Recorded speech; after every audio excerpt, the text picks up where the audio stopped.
Grief hits differently during midlife. Just when hot flashes, sleep troubles, and mood swings are already pushing us to our limits, many of us face losing parents, relationships, or parts of our identity. And it hurts. It physically hurts. Did you know your body processes grief in ways that can actually make menopause symptoms worse? Today, we're diving into the fascinating science of grief with one of the world's leading experts, exploring why women in menopause might experience loss more intensely and what we can do to support our bodies through both journeys. And don't forget to hit subscribe for more real insights.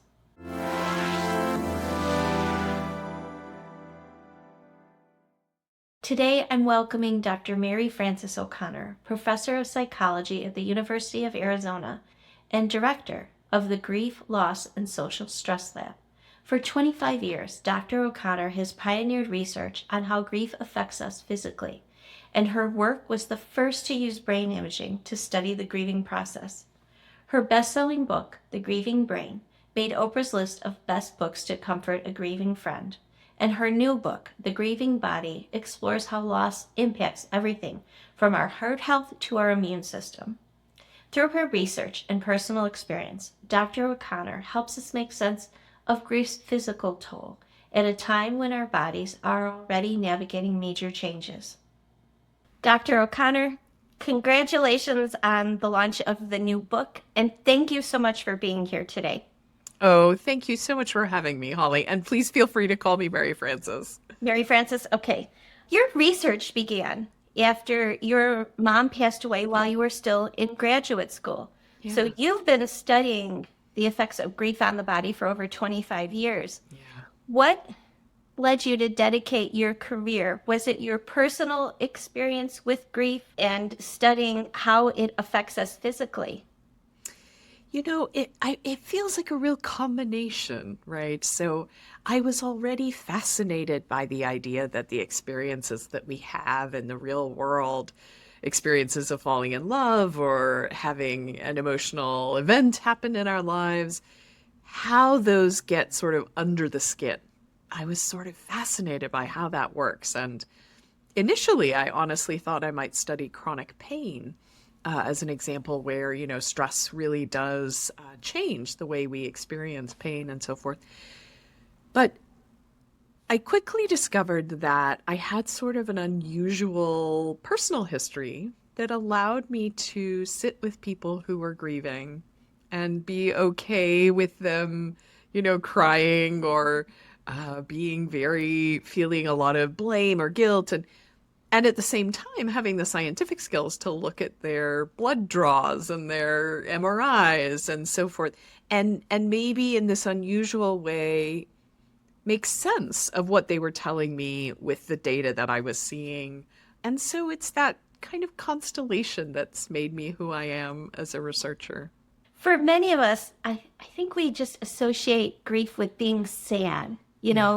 It was the loss of or a death of someone. I tend to think, though, that grief comes at a lot of different times in our lives, whether it's the end of a relationship or menopause, when we're grieving Yeah. our younger selves, and the end of fertility. Would you agree with me? And what is grief? Well, it's a pretty simple definition, but I think of grief as just the natural response to loss. And that loss, as you say, can be many things. And the response itself is actually many things as well. So it isn't just an emotional response, as you say. We see it in our thoughts, the way our thoughts get sped up and keep, persisting, or we can't think at all. But it's also a physiological response. We know that our body responds in grief. We know that there are changes in our heart rate and blood pressure and stress hormones and so forth. And so I think of grief as this natural response in all those different channels that happens after a loss. And in thinking about what makes a loss, it's some part of our lives, ourselves, that is critical to how we understand the world. And very often that is a close loved one. How do I function in the world as a widowed person. That's not the same as a single person. What does it mean to be a widowed person? Or if my child has died, then kind of, am I a parent? How do I think about being a parent without this person? So you can see these are examples of how our sense of who we are and how we function in the world changes when a person has died. But you can similarly ask, how do I operate in the world if I've retired, without my sort of professional identity? Or how do I operate in the world if I have sort of overwhelming fatigue or functional disability? I don't know how to do that. And that is the loss that we are usually responding to in one way or another. We're always looking for those identities to almost ground us Yes. and tell us who we are and how we should feel. Yeah. And what we should do day to day.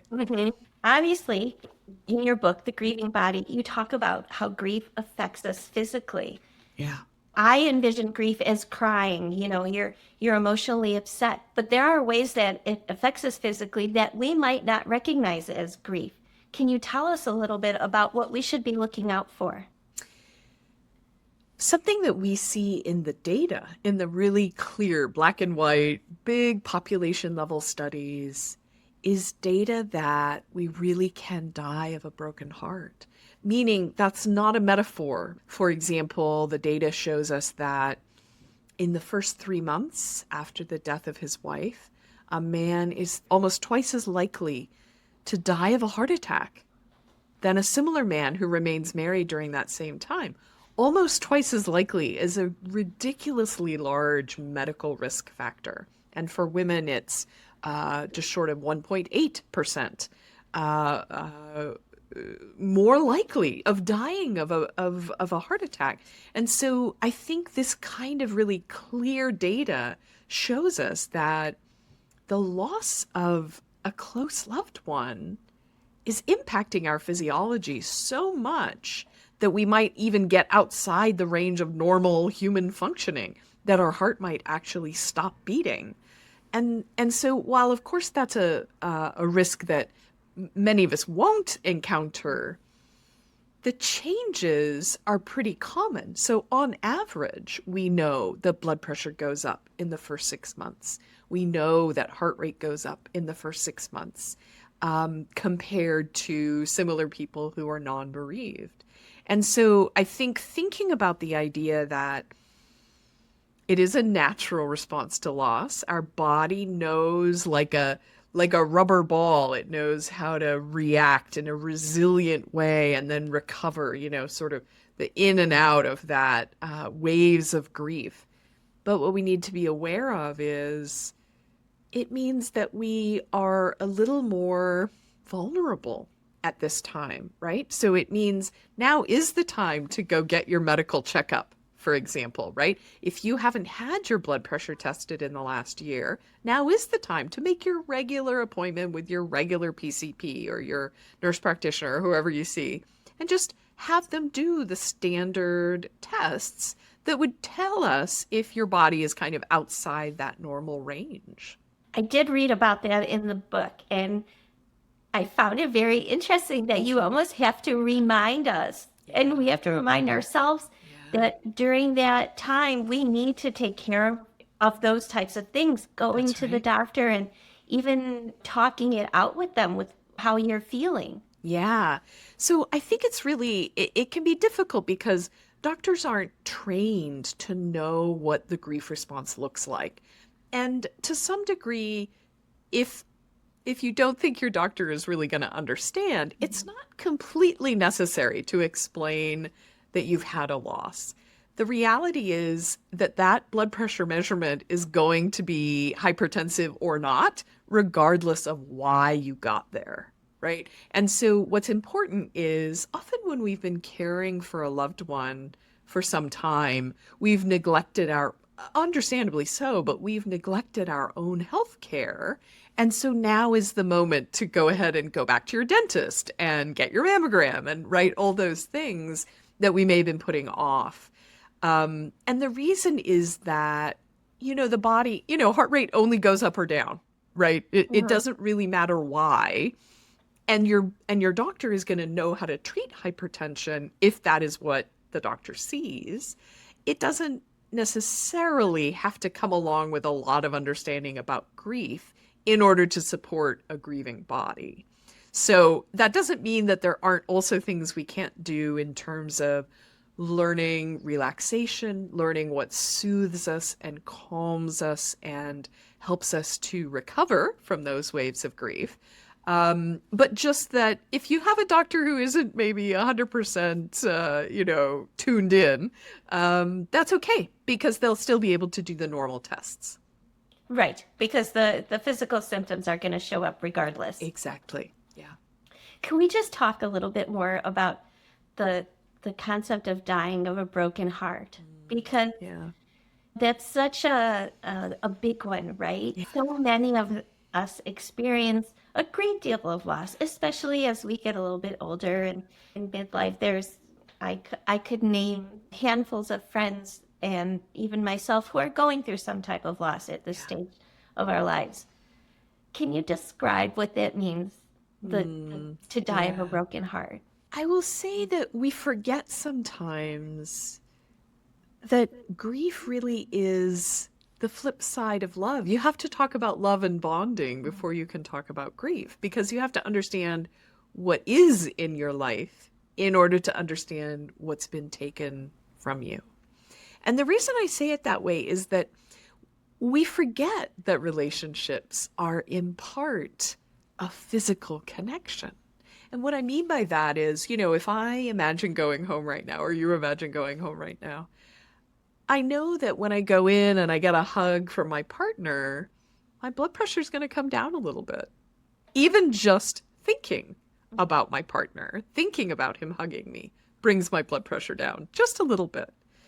And so in that way, we form in relationships the external pacemaker for each other, right? If you get into bed at night and you smell them and see them and hear them, you're more likely to make all the neurochemicals that help you to fall asleep, right? So we are in this dynamic relationship. Our body doesn't really end at the edge of our skin. The two of us are in a physical interaction all the time. And sometimes that's only revealed when that person is then missing, when they've died, when they've been taken away, and where our heart is suddenly like, I don't know how to get through the end of the day without that hug. I don't know yet how to regulate without that external pacemaker. Or we get into bed at night and our brain doesn't know how to fall asleep without all those cues. The good news is that over time we do learn to regulate. But, grieving is a learning curve and it's going to take our body a while to adjust. I think that's why I always hear people say when they're in the process of grieving that they still go reach for the phone to call that person. When you're having moments like that, like you said, you just feel a little off, and that person was always the one that kind of... Yes, exactly. I think this can persist for much longer than people expect. When we fall in love with our baby, or we fall in love with the person who becomes our spouse, or we have those, long, deep conversations with our best friend, there is a way that we implicitly encode this relationship, which is, I will always be here for you and you will always be here for me. And when a loved one dies, our brain doesn't just stop believing that right away. And so at some level, even though we have a memory, we know the reality that they have died, there is a piece of us who still, just as you say, is reaching out for them in those moments where we need another human being. And so those can we think of ourselves as having a single stream of information in our brain, but actually it seems as though we have these two streams of information for a long time. And it's when we realize they can't both be true. I call this the gone, but also everlasting hypothesis, right? They can't both be true.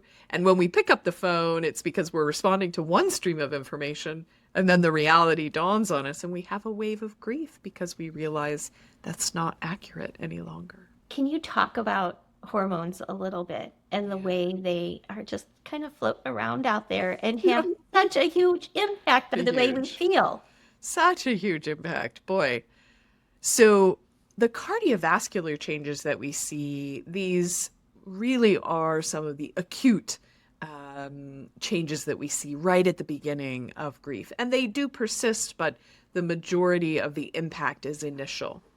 But over time, we see that people don't only die of a broken heart. We see that bereaved people are at increased risk for pneumonia. We see that they are at increased risk for COPD and diabetes and other illnesses that in my postdoctoral work, I started to think about, well, how can this be, right? How can it be that this event, this loss, is affecting different people in different organ systems? That just doesn't mechanistically make any sense unless you think about the immune system and the hormone systems that actually affect every single organ in our body.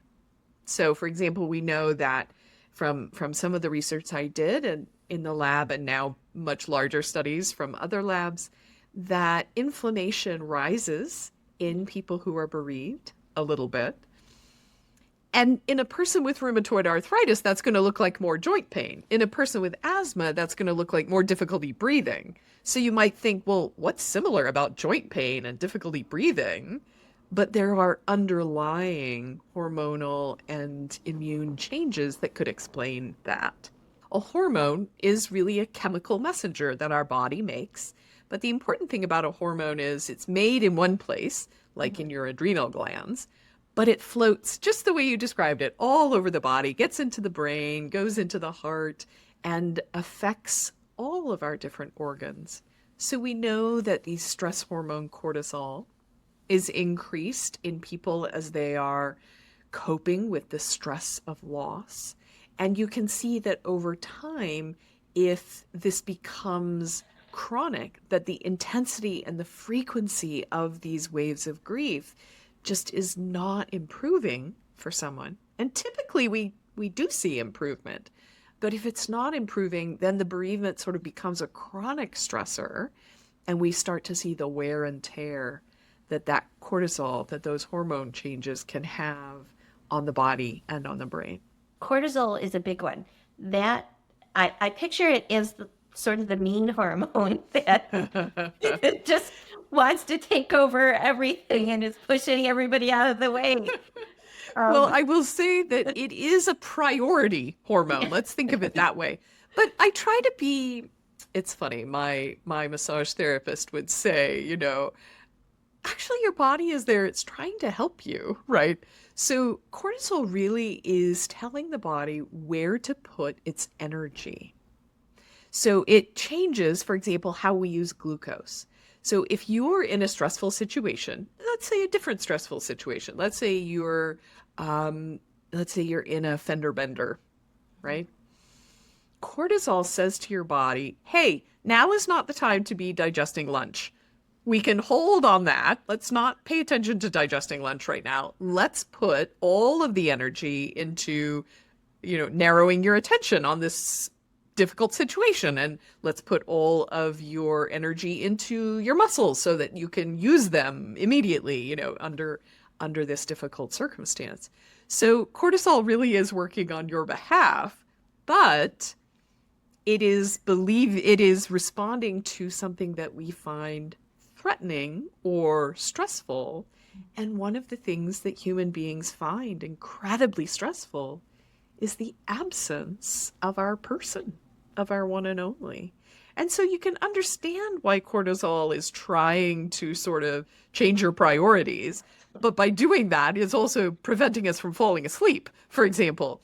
And we have to learn, no, it's still okay to go to sleep at night, even though my person is missing. So what I'm hearing then is that you might have underlying health issues or concerns. Yeah. And, I'm just going to bring up menopause again because a lot of women in my community are going through that right now. Absolutely. And it just seems that when you layer grief on top of your menopause symptoms, they feel so much worse. Absolutely. So menopause is already such a time of shift, in your bodily state, right? It is also an issue for me, my own mood and cognitive shifts and energy, fatigue.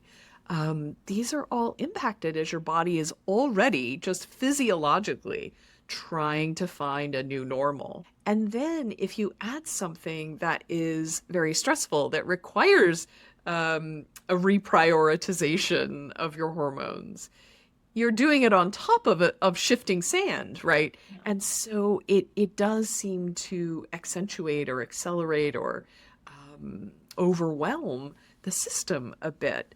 Now, the important part is there are good ways to get support for the menopausal body, and I really recommend that people with ovaries, ovarian Americans, are reaching out to their doctor and talking about what makes sense for them in terms of whichever menopausal symptoms that they're having and how best to support them. And also just giving yourself a little compassion, a little extra time, a little extra attention, finding the skills of what helps to soothe you, what helps to calm you, is incredibly important at this time. Speaking of which, and I found this very interesting while I was reading the book because it's come up, I feel, for me in the last couple of weeks in a lot of different spaces, and one of which being in dealing with grief, alcohol. Yes. Is really a poor choice. And it's always, whenever you see in the movies or TV shows, someone is really sad, they lost a loved one, and what's the first thing someone else does is hand them a glass of wine. Yeah. It's a problem, though. It's so interesting. So everyone has a different history with alcohol as a coping strategy. And I think of it this way. When we have these waves of grief, whether that's feelings of guilt or sadness or yearning or whatever your waves of grief look like, we need a whole toolkit of coping strategies, right? We need a bunch of different strategies to deal with those waves of grief, depending on what else is going on in the moment as well. I use a very different strategy to deal with a wave of grief if I'm getting into bed at night than I do if I'm about to walk into a meeting at work, or if it's Saturday afternoon and I'm talking on the phone with my sister, right? So in one context, it might be very appropriate to be like, you know what? I am putting a pin in this. I am pretending that they did not die because I have got to get through this meeting. And I am just absolutely avoiding any feelings that come up right now. Now, ordinarily, avoidance isn't a great long-term strategy. If it's your only tool in the toolbox, it's like trying to fix everything in the house with a hammer, right? That's probably not going to work. Right. But in the moment that you're walking into a meeting, there is nothing wrong with saying, nope, I am just zipping it. I am just shutting it down and not going to think about it. On the other hand, if it's Saturday afternoon and you do have a chance to talk to your sister, you can talk about the memories we will talk about my dad or my mom or what we've learned since then, or how we think about things differently now at our age than we did when my mom died. And that's really helpful in the longer term, making sense of what the heck happened, right? So that's a very different coping strategy. Now, layer on top of that, alcohol. If alcohol is simply one of many tools that we use, in the book, in the Grieving Body, I talk about the morning after my mom died, having a beer at breakfast, right? And there are ways in which we memorialize people, and sometimes alcohol is a way that we feel connected with another person, right? So we may do a toast in honor of a loved one. This is a very Irish thing as well, to have, a drink of whiskey in honor of someone. So I'm not saying that it's always bad, but if alcohol is being used as a way to not have to be in the reality you're in, to shut your mind off, essentially, that's probably not a great long-term strategy, because we can't shut our mind off all the time. We have to come up with other coping strategies. What do I do with these thoughts? What do I do with these feelings? How do I learn to accept them or allow them or work with them and see which ones are helpful and which ones are not so helpful and what I might do to navigate them? Well, I've had a little bit of a personal experience with that. And Yeah. in the book, you said that drinking wasn't necessarily a problem for you. And I would have to agree. But the thing is, I experienced within a window of time Yeah. COVID, Yep. um, my mom being diagnosed with dementia, Yeah. then eventually her passing. And this was all within less than a year's time. Yeah. And you do want to turn it off. You do. You do. Absolutely. And this is part of what I mean about, I mean, first of all, we all have a different history with it. We have a different family history with alcohol. We have a different personal history with alcohol.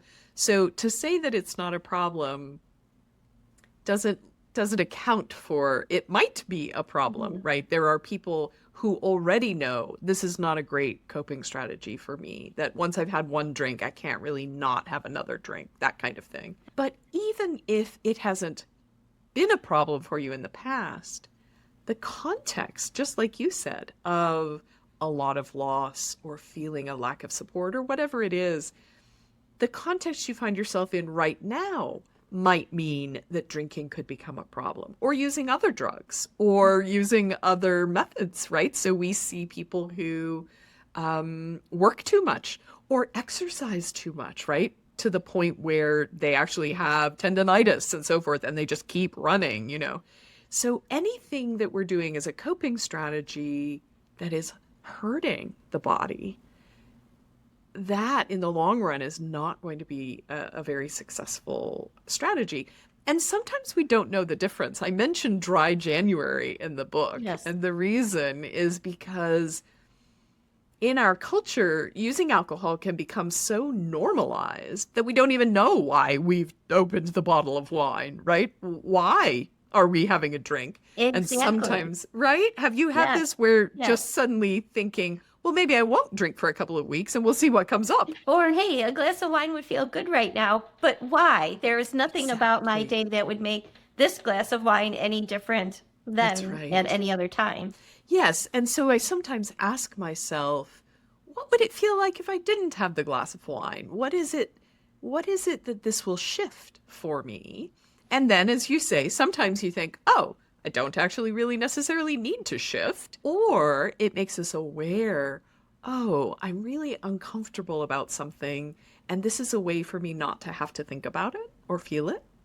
And so just giving yourself a little bit of space and thinking, well, let me feel it for a while, see what I learn from that. Doesn't mean I won't ever open a bottle of wine, but just allowing it to be true. You know, I'm really sad right now, or I really miss her right now. Just allowing that to be true for a little bit comes with a lot more knowledge of whether we want to shift, and if so, what's going to be the healthiest way for us to shift.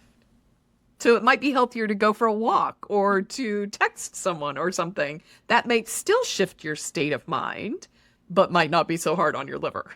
Yeah, true. Right. Yes. Do you feel that we really need to be present for grief?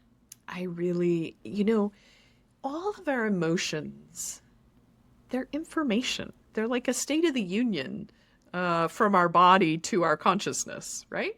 This is how you are right now. This is how you're feeling. This is how you're responding to what's going on. And to the degree we can think of them as information, it's not that it's going to make the emotions feel better, Mhm. but it can feel very authentic. So sort of like, wow, no, I really am upset about this, right? I may be able to avoid it while I'm at work, but it doesn't change the fact that I'm not really sure what it means that this person is gone and what's important to me now, given that's true. And so allowing yourself to have that information, um, gosh, maybe I do need to think more about, is there something I need to do to memorialize this person that will make it feel meaningful that they were a part of my life? Is it something that I need to shift? You know, a lot of people talk about kind of carrying on the values of the person who died. And so, sort of like, well, I'll give you a small example. My sister and I created an organization initially with my dad after my mother died, where we give books to all the first graders in my hometown, my little tiny rural hometown, because my mother was a primary school teacher and she loved reading. It was very important for her that children learn to read. And so, you know, every year we fly out to rural Montana and we buy these books and we meet all the first graders. And it takes, you know, it takes some time and energy and thought, and at the same time, it's an opportunity for my sister and I to think about our mom, to connect with each other about my mom. And I think if we didn't do this, you know, she would sort of be there in the background instead of giving her a chance to be in the foreground for a little while. Now, it's not every day that I think about her necessarily. It's been, you know, 20 years. But I do get the opportunity once a year to really think about her and what values she held and how I carry those on now. Yeah, and that just gives it a happy It moment as does. opposed to always looking at it from just such a, you know, a sad or heavy place. It's a very bittersweet experience. And I think this is part of it. We discover with grief, it isn't all bad. It isn't all good. Mm-hmm. And the wisdom, in a way, that comes with knowing that almost every situation has many aspects to it. Is that why, if you don't mind, I'm showing cover your book. Yes. You say that it can be an opportunity for healing. Yes, I say the stress of loss. This is the subtitle, right? The stress of loss can be an opportunity for healing. Now, not an opportunity that anyone would want to take up. Well, no. But given that we may have experienced loss, it's not, I mean, grief is a natural reaction, but we have a lot we can learn about, given that I am now a person who has grief. Yes. I mean, this is just the reality. I am going to wake up some mornings and feel like I can't pull myself out of bed, or I am going to find myself in tears in Trader Joe's, or whatever it is, given that that is true, right? There you go. You are not alone. Given that it is true that you are a person now who has grief, the opportunity is to really understand, what does that feel like? And what can I do that helps my body and my mind and my relationships to accept that I have grief and to feel soothed or calmed, to feel kindness or self-compassion around that.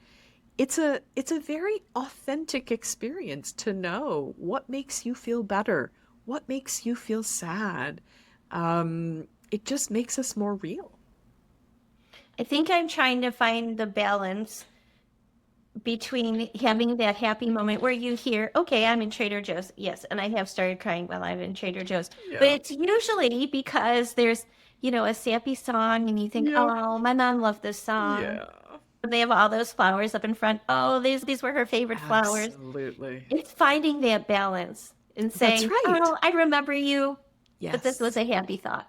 Yes, exactly. That's exactly it. Finding, you know, often we get very tunnel vision in grief where we're only thinking about the last few days of their life instead of the many interactions we had, or we're only thinking about the time that we didn't say goodbye or I'm sorry instead of the many times we told them we loved them and so forth.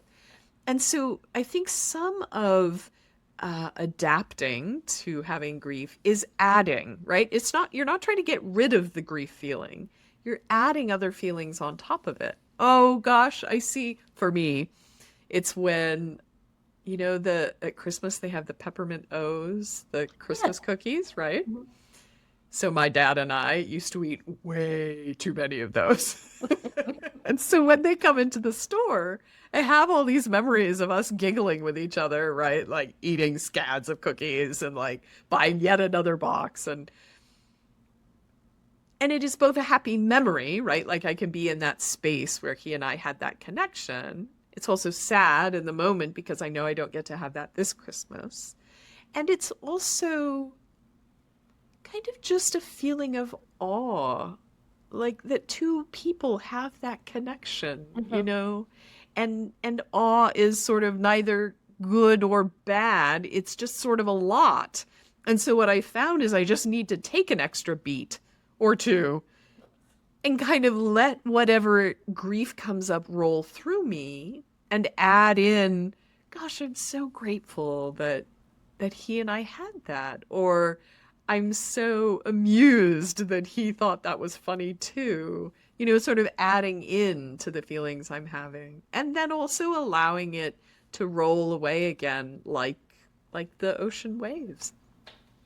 There was a story that you mentioned about your father making potluck lunches, or was it Yes, on Sundays after dinners. church? Yes, my father, because my mother died, he would have been about 61 or so when my Okay. mother died. And he did not remarry, but he collected many, many very close friends. And he kind of collected the widowers in this little rural hometown of mine. And on Sundays, yes, he would, after Mass, he would have something in the crock pot, you know, the chicken in the crock pot or something. And he would make, you know, way too many mashed potatoes. And they weren't fancy meals, I will tell No. you. But these older men knew that they could come over and that kind of it was a safe place, you know, anything could come up and that was okay. But I think it also, for many of them who had not cooked for themselves before, they kind of came to understand, oh, you have to plan this in advance. You have to go grocery shopping for the things that are on sale. You have to make invitations to other people or you will eat alone. And that suddenly when you're eating together, the food tastes better. You have more of an appetite. And I think that this was such a gift that my father benefited from himself and also gave to these other men, that loneliness really is a signal to reach out. It's not a flaw, it's not a personal flaw. It's just something we have to learn how to build the skills around to be with each other. Well, because loneliness is not necessarily something that somebody else is going to notice in you. That's Because it. we tend to put on our best faces when we're Yep. out in public or we're out at church. And if Yep. you don't say to somebody, I'm lonely, would you share a meal with me? Yes, They're not going to exactly. know. They won't know. And so many of them, you know, many of us want to help and also feel awkward not knowing what would be helpful. I remember when my father was close to the end of his life, he couldn't drive anymore. And this was really hard for him, as it is for many people. And I remember I had a conversation with him. I said, Dad, I seem to recall that you used to give rides to people to church all the time when I Mhm. was younger. I vividly remember you going to pick people up. And he said, yeah. And I said, did you enjoy doing that? And he was like, oh, yeah, it's a great, you know, you get to have a conversation with this person and you feel useful and so forth. I said, Dad, it's your turn to let somebody else feel that. To let somebody else do that for you gives them the opportunity to feel needed, to feel important, to feel meaningful. And that really shifted things for him. It felt like he could now understand he wasn't being a burden. He was letting people know what they could do that would actually make a difference in his life, that he felt grateful about, and they felt was important as a contribution. It was all about community. And It was all you about mentioned how community. very important that is for us to continue to be a part of community. That's right. Even when our grieving body sometimes means we don't have a lot of energy or motivation or interest, Yeah. it is still we human beings need people. And so finding ways, whether that's just with the people who get it, or whether that's, in small doses, or whether that is sometimes doing things together where you're not even talking about the loss necessarily. The opportunity to be together can be very important. Are there a couple of simple things that we could keep in our toolkit for those moments when we have to go to a meeting and we can't cry, or it's not always reasonable to cry in the grocery store? Yeah. Are there a few little things that we could reach in and use when we feel those moments coming on? I think we have to ask ourselves.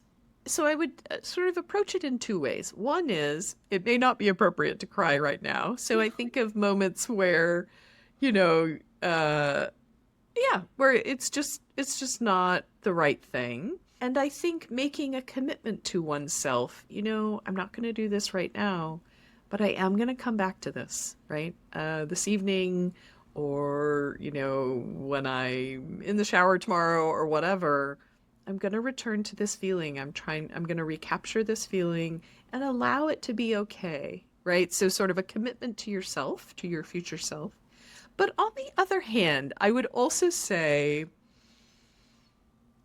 crying doesn't have to look like breaking down and falling on the ground kind of crying. I often, I teach a psychology of death and loss class, and I sometimes well up when I'm teaching, and you can hear it in my voice. And I think, yeah, that's what grief is like. It's okay to be emotionally affected, even in the context of teaching or being in front of people you don't know very well. And part of it is that I think of it, a good friend and grief therapist named Julia Samuels, who's British, where, the stiff upper lip is really the go-to toolbox, right? Tool in the toolbox.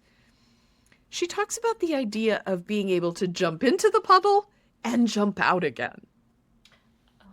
So part of the reason that I allow myself to get welled up when I'm speaking or when I'm teaching is because I know myself well enough that it's not going to last. I'm not going to lose the ability to go on speaking, for example. And so I can jump into that puddle for a minute and then I can jump out of it again. And that, I think, is part of it, learning how to regulate, right? One's experience. And it takes time, right? That would not have been true in the first few months after my dad died. I would not have been able to sort of just, move into the next topic or something. So you have to get to know yourself. But I think it's also okay to let people know that you have grief or sadness. Is it okay if I read something from the book? Oh, please. How lovely. So when I was reading this, I just thought the way you said it was just so beautiful. And it is at the very end of the book. Mm-hmm. If we allow the awareness of the fragility and brevity of life to change our goals and values and compassion, we can change the world toward a greater expression of love. Because love requires the deep knowledge of loss. That's it. What were you thinking when you wrote that? People will ask me, how do you do this work all the time? And part of it is I am also very careful to have time when I spend with puppies and babies and, right, like I have a lot of emotional experiences in my life. But part of it is because I get to be in the meat of life. I get to be in the important stuff. I get to think about loss. It means that I feel very clear in my priorities, or I feel like I spend time on the things that are meaningful to me. And that is an enormous gift, to know how to treat people because they might have grief right now and I might not even know it. Means that I have these wonderful, deep, loving relationships in ways that I might not if I wasn't aware all the time about the fragility of life. And so I guess that's what I was reflecting on. I want to say thank you so much for being here today. This was really a conversation that I think I needed, and I'm hoping that anyone watching today will Mm. enjoy what we had to say. Where can we Holly, find you? If we yes. wanted to connect with you, we want your books, we want more of Mary Frances. Where's the best place to get that? Well, the book is available everywhere books are sold. It's also in an ebook and an audiobook version, and I actually read the audiobook version of The Grieving Body. And then my lab and research is at maryfrancesoconnor.org. People can learn more there. And I just want to thank you too, Holly. It's so important to bring these conversations to people, to allow them to be discussed. Yeah, and grief is a hard one. So It thank you is. again for taking the time to just maybe make this road a little easier to travel. It's my pleasure. Thank you for joining us on Real Insights. If you want to hear more about how other women experience menopause and grief, order your copy of Empart, Real Stories, Real Wisdom, Real Menopause on Amazon today. And don't forget to join the conversation at joinempart.com. Until next time, remember that menopause is a journey, but you're not alone.